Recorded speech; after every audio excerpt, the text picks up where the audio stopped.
Hello दोस्तों, स्वागत है आपका हमारे यूट्यूब चैनल ट्रिकी डोज में। तो पिछले लेक्चर तक हम लोग बहुत सारे डिफरेंट टाइप ऑफ क्वेश्चंस के बारे में देख चुके थे।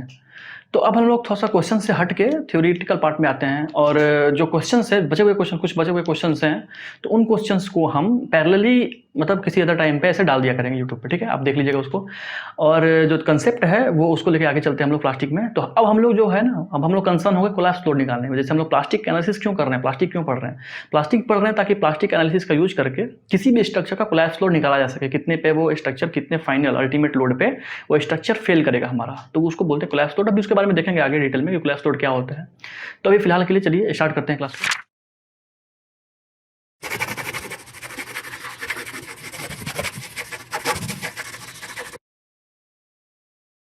तो आज के क्लास में हम लोग मैकेनिज्म देखेंगे कि इलास्टिक एनालिसिस में मैकेनिज्म कैसे आकर करता है, और प्लास्टिक एनालिसिस में भी देखेंगे मैकेनिज्म कैसे आकर करता है। तो पहले इलास्टिक एनालिसिस में देख लेते हैं। तो मैकेनिज्म, सवाल ये पैदा होता है कि मैकेनिज्म क्या है। तो मैकेनिज्म के बारे में पीछे जो स्टार्टिंग के शायद में भी फर्स्ट या थर्ड या फोर्थ लेक्चर में हम लोग मैकेनिज्म के बारे में देखे थे कि मैकेनिज्म क्या होता है बेसिकली। तो अब यहाँ पे थोड़ा सा डिटेल में देखते हैं। उस समय मैं बोला था कि मैकेनिज्म को डिटेल में अभी आगे देखेंगे। तो मैकेनिज्म क्या होता है? मैकेनिज्म होता है स्ट्रक्चर के अंदर जो हमारा स्टडी है वो मैकेनिज्म होता है। मैकेनिज्म मतलब होता है अनस्टेबिलिटी या फिर फेल्योर। मैकेनिज्म का ये आप मतलब निकाल सकते हैं कि मैकेनिज्म का मतलब ऐसा बोल सकते हैं कि मैकेनिज्म का जो मतलब होता है वो या तो अनस्टेबिलिटी होता है, वो अनस्टेबल होता है, या फिर फेल्योर होता है।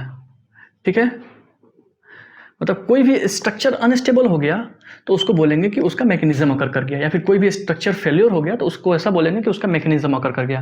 तो मैकेनिज्म एक सिंपल वर्ड है जिसको यहाँ पे प्लास्टिक एनालिसिस में ज़्यादा यूज किया जाता है। अनस्टेबिलिटी और फेल्योर के जगह पे मैकेनिज्म को यूज किया जाता है। जब भी हम लोग बात करेंगे फेल्योर या अनस्टेबिलिटी का, तो उसके जगह पे हम मैकेनिज्म टर्म को या मैकेनिज्म वर्ड को यूज करेंगे। तो चलिए देखते हैं कि मैकेनिज्म मतलब होता क्या है, अनस्टेबिलिटी और फेल्योर क्या होता है। कि जो मैकेनिज्म अकर करता है वो दो टाइप से अकर कर सकता है किसी भी स्ट्रक्चर का।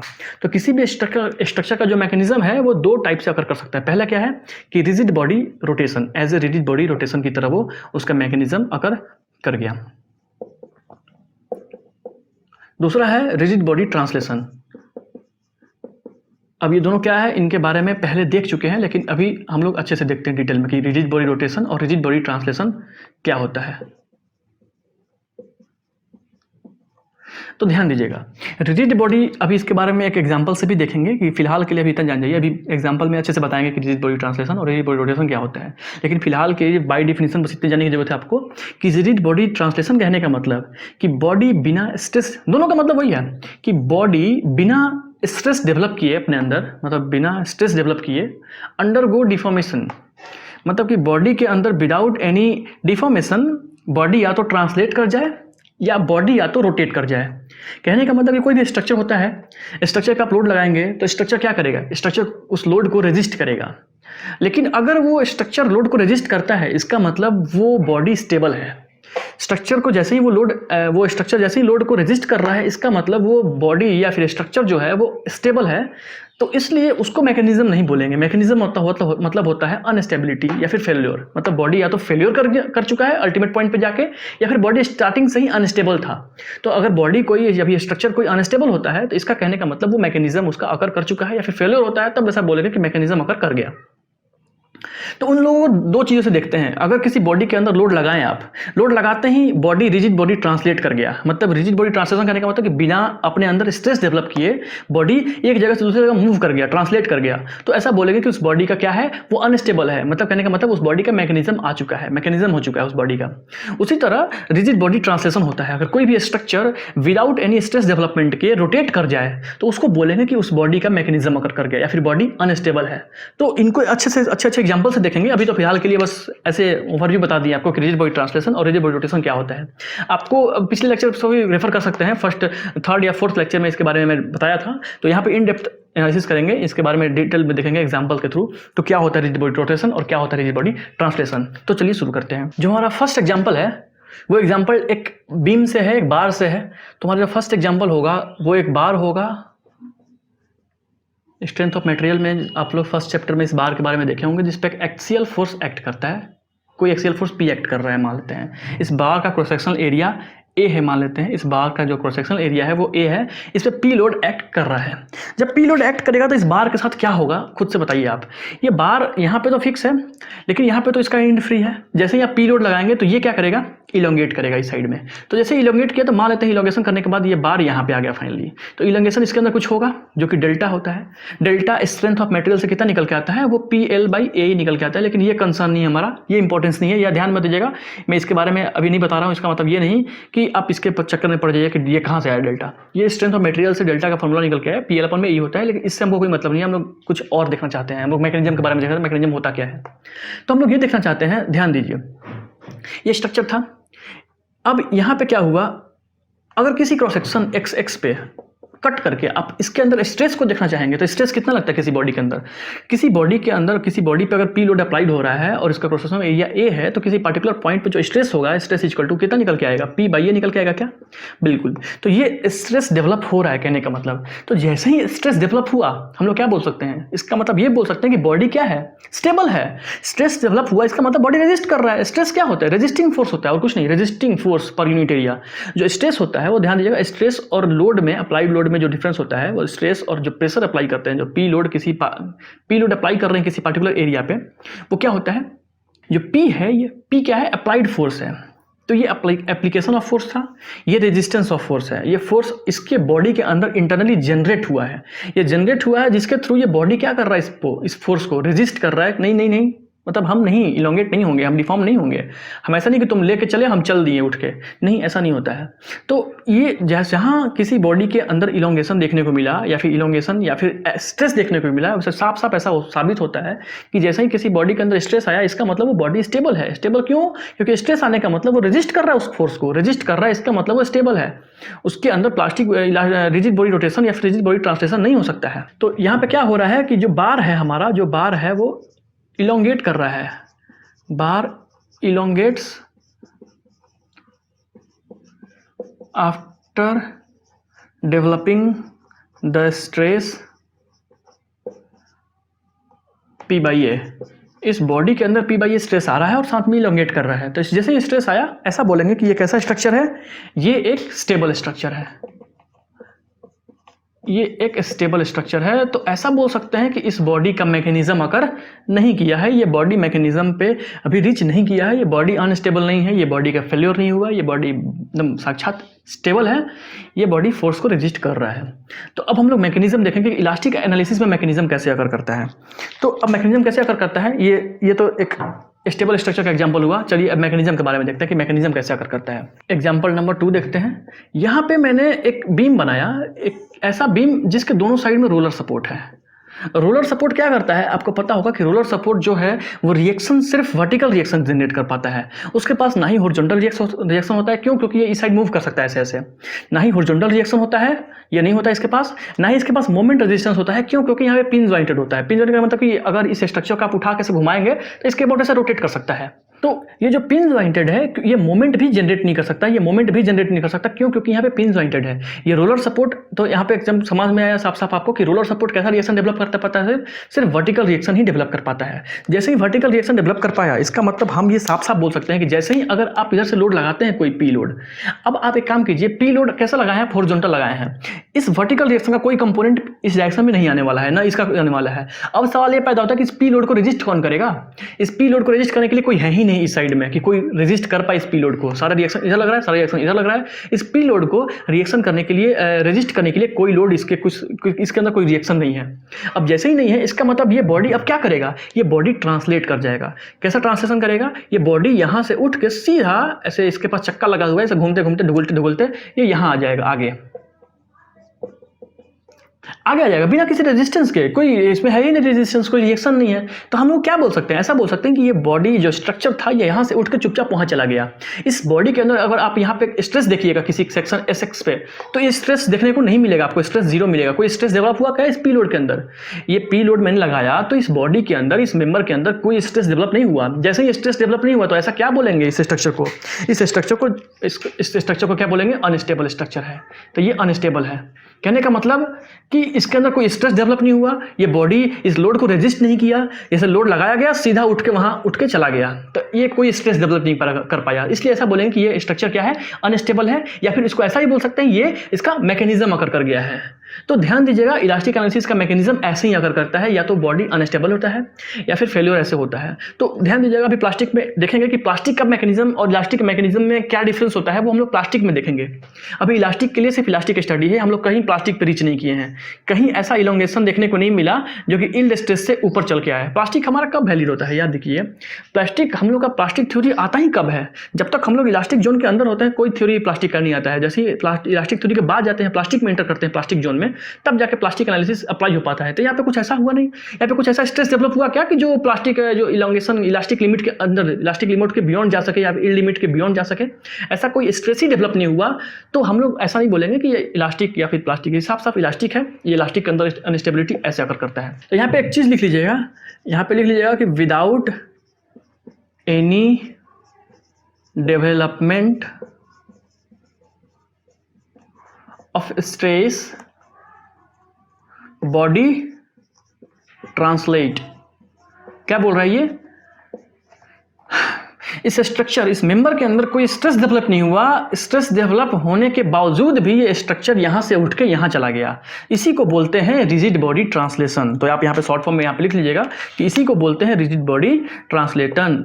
अब हम बोले थे ना कि रिजिड बॉडी ट्रांसलेशन का एग्जांपल देंगे आपको, यही एग्जांपल कि रिजिड बॉडी की तरह ट्रांसलेट कर गया वो without any development of stress. तो रिजिड बॉडी ट्रांसलेशन का यही मतलब होता है कि without any development of stress अगर बॉडी ट्रांसलेट कर जाए एक जगह से दूसरी जगह पे, उसको बोलते हैं रिजिड बॉडी ट्रांसलेशन। अभी रिजिड बॉडी रोटेशन आएगा, ठीक है। चलिए अब थोड़ा सा बेंडिंग का एग्जांपल देख लेते हैं।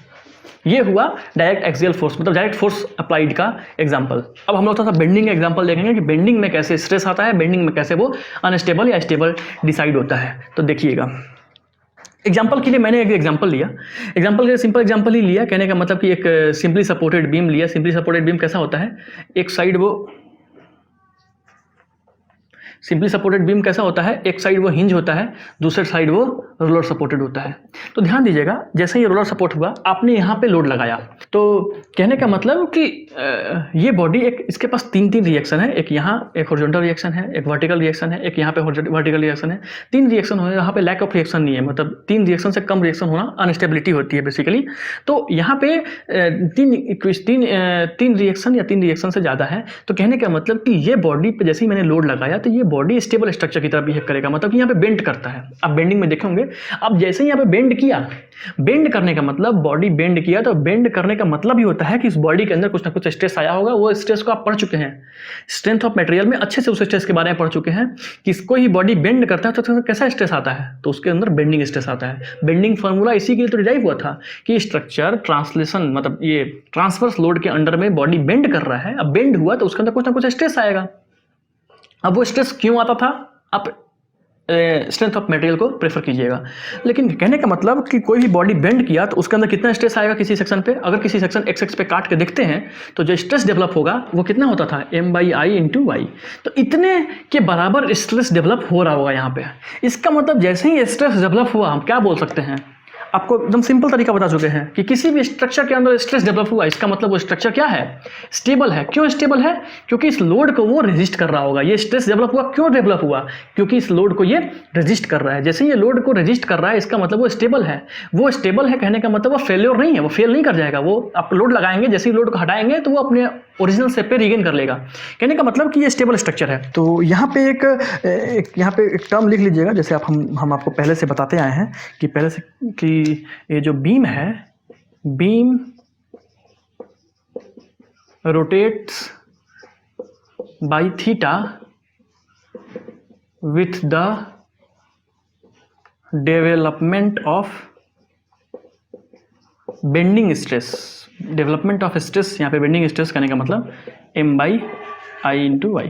तो ये स्ट्रेस डेवलप हुआ, उसके अंडर में इसके इस स्ट्रेस के कारण, इस स्ट्रेस के साथ इस बीम में रोटेशन देखने को मिला थीटा।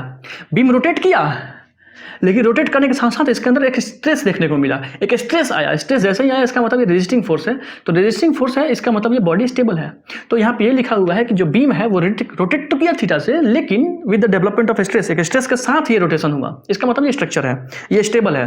तो अब अनस्टेबल का एक एग्जाम्पल देखते हैं कि बेंडिंग में अनस्टेबिलिटी कैसे आकर करता है। तो ध्यान दीजिएगा कि बेंडिंग में अनस्टेबिलिटी कैसे आकर करेगा। तो बेंडिंग में अनस्टेबिलिटी आकर करेगा ऐसे, ये चौथा एग्जाम्पल है। ध्यान दीजिएगा, यहां पे मैंने हिंज सपोर्ट बना के रखा है, यहां पे मैंने रोलर सपोर्ट बना के रखा है।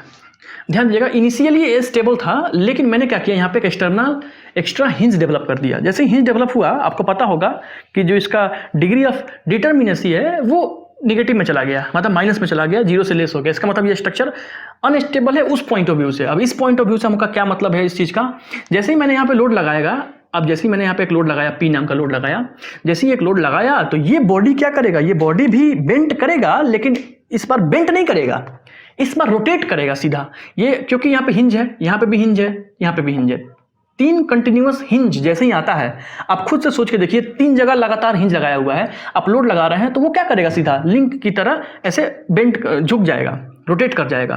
तो ये बेंट शेप यहाँ पे आ जाएगा, सीधा सीधा ये बेंट शेप यहाँ पे आ गया। अब बताइए यहाँ पे कोई रोटेशन हुआ क्या? बिल्कुल, यहाँ पे रोटेशन देखने को मिला मेरे को थीटा, लेकिन इस बीम के अंदर कोई स्ट्रेस नहीं आएगा। स्ट्रेस क्यों नहीं आएगा? क्योंकि बेंड ही नहीं हुआ। ये ट्रांसवर्स लोड के अंडर में अगर ये बीम बेंट हो रहा होता, तो जैसे ही बेंट हो रहा होता तब बोलते कि इस बीम के अंदर स्ट्रेस आएगा, लेकिन ये बीम बेंट नहीं हुआ, ये सीधा सीधा एज इट इज, जैसे ये मेंबर था ऐसे आपने यहाँ पे लोड लगाया, सीधा ये रोटेट कर गया। इसका मतलब कोई स्ट्रेस नहीं आया इसके अंदर। जैसे ही कोई स्ट्रेस, अगर किसी पॉइंट पे स्ट्रेस देखेंगे तो स्ट्रेस इक्वल टू क्या निकल के आएगा? 0। तो जैसे ही आप यहाँ पे स्ट्रेस 0 देखने को मिला, आप तुरंत यहाँ पे मार्क कर सकते हैं कि अरे भाई ये तो स्ट्रेस 0 है, इसका मतलब ये स्ट्रक्चर क्या है? अनस्टेबल स्ट्रक्चर है। तो अनस्टेबल स्ट्रक्चर की कोई स्ट्रेस डेवलप नहीं हुआ, कोई रेजिस्टेंस डेवलप नहीं कर पाया, ये यहाँ पे लोड लगाया मैं और सीधा एक रिजिड बॉडी की तरह रोटेट कर गया, सड़क से एक रिजिड बॉडी की तरह रोटेट कर गया, कोई रेजिस्टेंस डेवलप नहीं किया, कोई बेंटअप नहीं हुआ, कोई स्ट्रेस नहीं आया उसके अंदर। तो यहाँ पे क्या लिखेंगे कि बीम जो है वो रोटेट्स बाई थीटा। इस बार भी थीटा रोटेट किया, बट मत लिखिए, बाई थीटा विदाउट